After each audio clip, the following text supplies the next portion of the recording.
When a new camera body is announced, especially one with a prestigious name like Hasselblad, the photography community immediately takes notice. Reviewers, influencers, and YouTubers rush to post their hot takes within hours or days of launch. Most of these early impressions tend to be glowing, praising the new features, showing off unboxing videos, and leaning heavily on manufacturer supply talking points. But here's the problem: most of those voices don't actually own the gear. They borrow it from the company, get it on loan for a couple of days, and then move on to the next big release.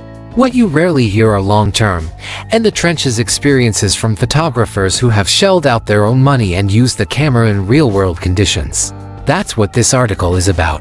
I've purchased the Hasselblad X2D2 with my own money, over $7,000 USD, and spent time putting it through its paces, side by side with its predecessor, the X2D, as well as competing medium format systems like Fujifilm's GFX line. What I've found may surprise you. While the X2D2 has some new tricks, it also introduces quirks, limitations, and even regressions compared to the earlier model. If you're considering upgrading from the Hasselblad X2D, or thinking about investing in the Hasselblad ecosystem for the first time, here's a detailed buyer beware breakdown of what you should know. The logic of iteration and why Hasselblad broke it for most camera systems. Generational upgrades follow a clear logic. Take Nikon's Z series as an example. The Z6 was solid, the Z6II was noticeably better, and the Z6II improved further still. Each step refined autofocus, boosted video features, and fixed flows from earlier models. That's the normal progression. Naturally, when Hasselblad announced the X2D2 as a follow-up to the X2D, most photographers assumed it would be the same story. Version 2 should be better than version 1 in every way. Unfortunately, reality isn't so simple here.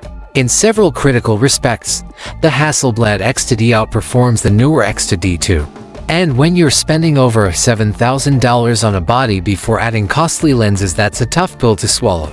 Autofocus only works with new lenses. So one of the big selling points of the X2D2 is continuous autofocus AFC, a feature the original X2D lacked. On paper, that's a major upgrade, bringing Hasselblad closer to Fujifilm's GFX system, which has steadily improved AF performance.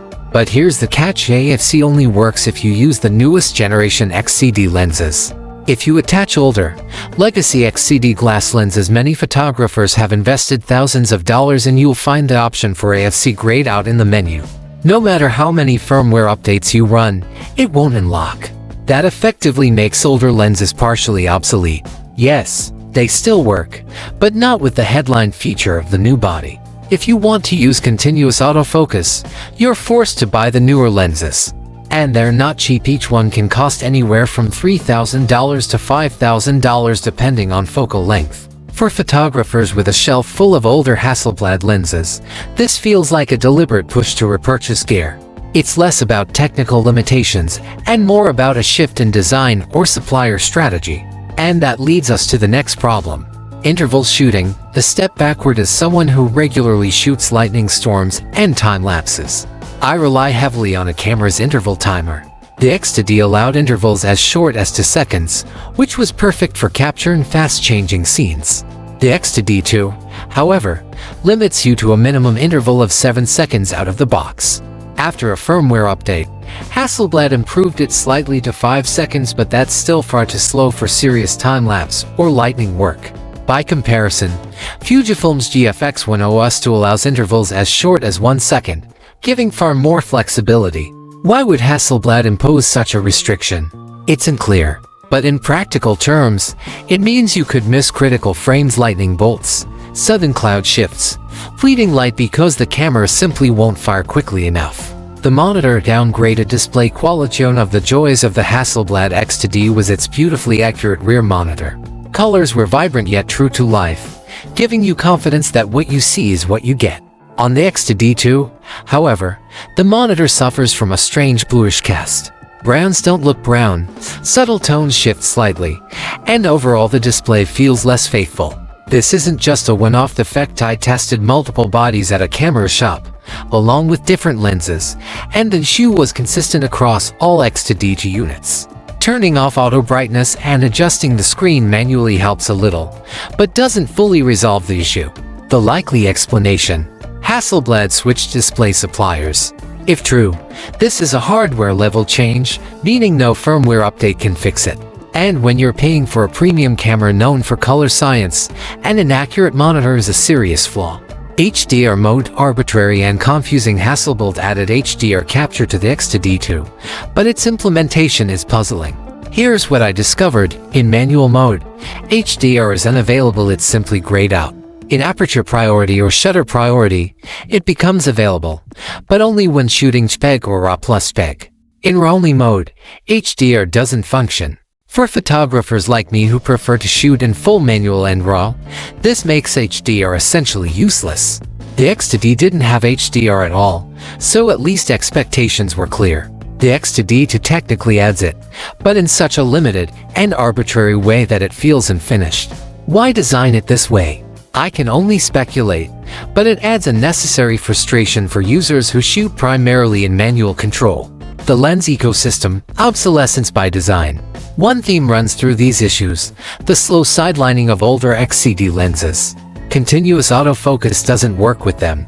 Questions linger about who manufactures the new lenses. Hasselblad has been vague, leading to speculation about outsourced production. New features seem designed with the latest lenses in mind, leaving legacy owners behind. If you've already invested in Hasselblad glass, this puts you in a tough spot. Either accept that some features won't work, or spend thousands more on the new lineup. It's a sharp contrast to Fujifilm, where older GF lenses remain compatible with newer bodies without major sacrifices. Real-world frustration: simply, each of these quirks, the interval timer, the HDR restrictions, the monitor cast, might be survivable. Together, they paint a picture of a camera that doesn't live up to its price tag. For instance, shooting time-lapse lightning.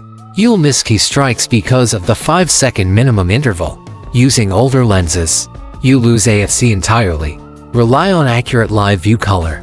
You'll constantly second-guess your exposure and tones. Prefer manual shooting. HDR is off the table. When you add in the fact that the original X2D didn't suffer from many of these problems, it makes you wonder, is the X2D actually a downgrade in disguise? The cost of upgrading: let's not forget the elephant in the room, $7,000 plus for the body alone. At that price, expectations are sky high. A $2,000 mirrorless body might get away with minor quirks or firmware fixes, but at $7,000 Hasselblad cannot. When you market a product as the pinnacle of design, color science, and photographic experience, compromises feel even sharper. And when those compromises affect everyday usability: interval timing, autofocus, screen accuracy, the buyer is right to ask, why should I upgrade? Comparing to Fujifilm GFX, it's impossible not to compare Hasselblad's medium format line with Fujifilm's GFX system.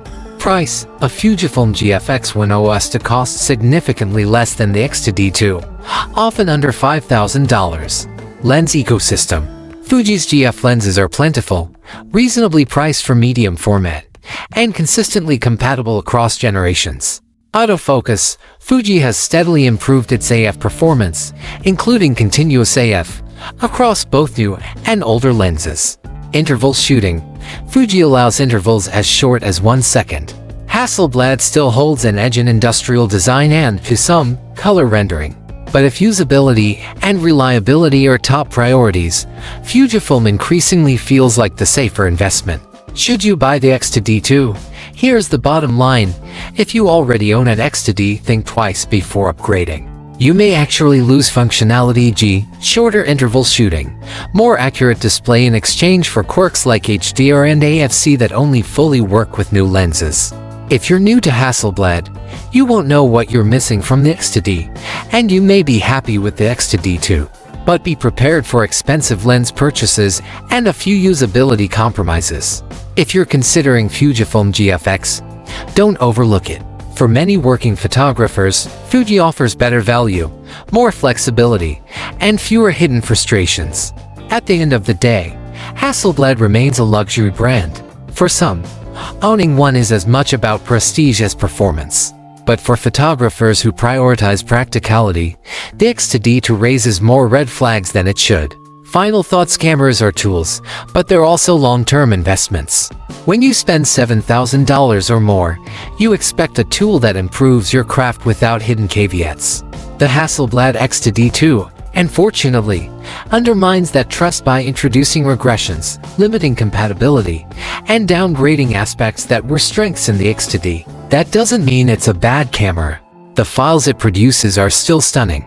The ergonomics are still excellent. And for someone who's never used the X2D, it may feel like a dream machine. But for seasoned Hasselblad users or anyone who values functional improvements over brand cachet, it's a case of buyer beware. My advice: test thoroughly before you buy. Don't assume that version 2 means better. And if you're an X2D owner, you may find that sticking with your current body is the smarter move.